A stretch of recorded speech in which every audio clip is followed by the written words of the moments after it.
காலையில் எழுந்து ஃபோன் எடுத்து பார்த்தா ஃபேஸ்புக், வாட்ஸ்அப், இன்ஸ்டாகிராம், யூடியூப் எல்லாமே பேன் ஆயிருக்கு. ஜன்னல் வழியாக பயங்கரமான ஒரு சத்தம் வருது. என்னன்னு எட்டி பார்த்தா லட்சக்கணக்கான ஜனங்க ரோட்ல இறங்கி போராட்டம் பண்ணிக்கிட்டு இருக்காங்க. இதுல 9 பேர் வேற இறந்து கிடந்தாங்க. நான் சொல்ற எதுவுமே சினிமா ஸ்டோரி கிடையாது. இப்போ நேபாளல நடந்துட்டு இருக்கா உண்மையான விஷயம். நாளைக்கு இந்த மாதிரி நம்ம நாட்டிலையும் நடக்க வாய்ப்பு இருக்கா? இந்த பிரச்சனையோட பின்னணி என்ன, காரணம் என்னன்னு இந்த வீடியோல தெரிஞ்சுக்கலாம். வாங்க வீடியோக்குள்ள போலாம். போன வாரம் நேபாள அரசு 26 சமூக வலைதளங்களையும் மெசேஜ் ஆப்புகளையும் தடை செஞ்சிருக்காங்க. இதுக்கு காரணம் என்ன அப்படின்னு பார்த்தா, ஒரு வாரத்துக்கு இந்த எல்லா ஆப்களையும், மெசேஜிங் ஆப்களையும், சமூக வலைதளங்களையும் அரசு உத்தரவுப்படி பதிவு செய்யணும், இல்லை அப்படின்னா தடை செய்யப்படும் அப்படின்னு சொல்லியிருந்தாங்க.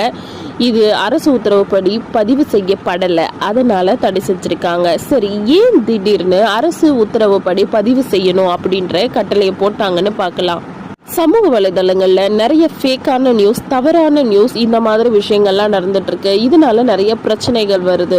இதன் காரணமாக தான் நேபாள அரசு இதை அரசு உத்தரவுப்படி, அதாவது அரசு சில சட்டங்களை போட்டிருக்காங்க, அதன்படி இதை பதிவு செய்யணும்னு உத்தரவிட்டாங்க. டிக்டாக் மட்டும் இந்த விதிமுறைகளை பின்பற்றுறதுனால டிக்டாக் மட்டும் ஓடிக்கிட்டே இருந்திருக்கு. இந்த பிரச்சனை, அதாவது இந்த போராட்டத்தில் டிக்டாக்கை வச்சு இளைஞர்கள் இந்த போராட்டத்தை ஒழுங்குமுறை பண்ணியிருக்காங்க.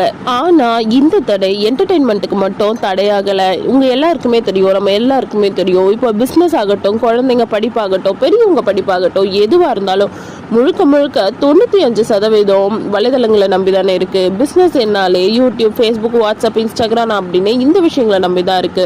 வெளிநாட்டில் இருக்கிறவங்க கூட, நம்ம சொந்தக்காரங்க கூட நம்ம எப்படி பேச முடியும்? இந்த விஷயங்கள் இருந்தனால தான், அதாவது வலைதளங்கள் மாதிரி இருந்தனால தான் நம்மளாம் ஈஸியாக பேச முடியுது. நேபாளில் சமூக வலைதளங்களை பேன் பண்ணனால